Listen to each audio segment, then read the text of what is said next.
In questo modulo cerchiamo di definire proprio nel senso di definizione quasi un po' teorica, la competenza interculturale come competenza di tutti.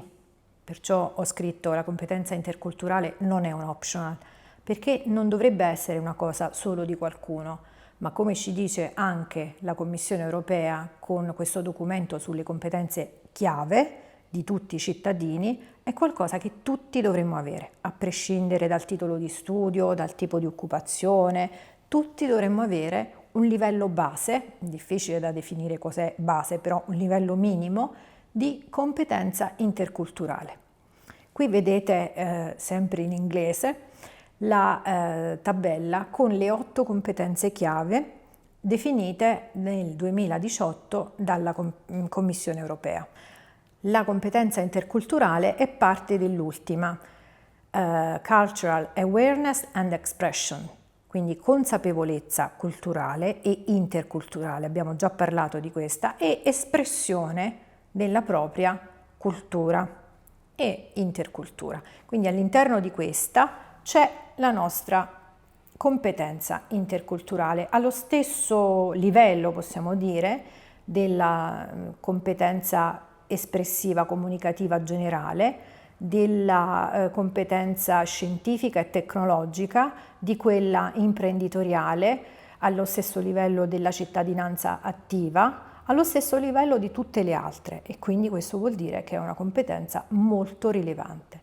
In quest'altro schema, molto più complesso, vediamo come addirittura sia inglobata nelle competenze per vivere insieme, quindi insieme a tutti, non insieme a una comunità in particolare.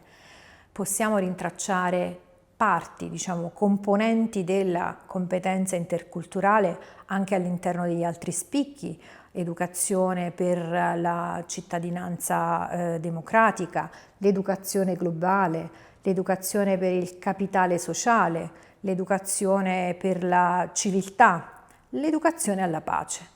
Quindi non solo all'interno dello spicchio dedicato, ma anche in tutti gli altri troviamo elementi che possiamo ricondurre alla competenza interculturale.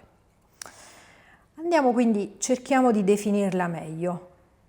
Come competenza, le competenze di solito si articolano in una parte cognitiva, cioè in conoscenze, in una parte di abilità e in una parte proprio di esecuzione, quindi di competenza inteso come unione di conoscenza e abilità.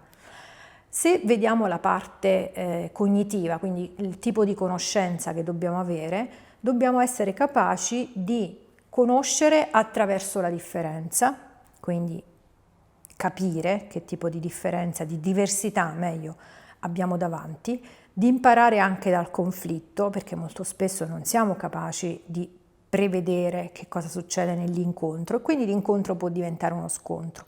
Non dobbiamo avere paura anche dello scontro, ma dobbiamo essere capaci di imparare, quindi conoscere attraverso anche il conflitto.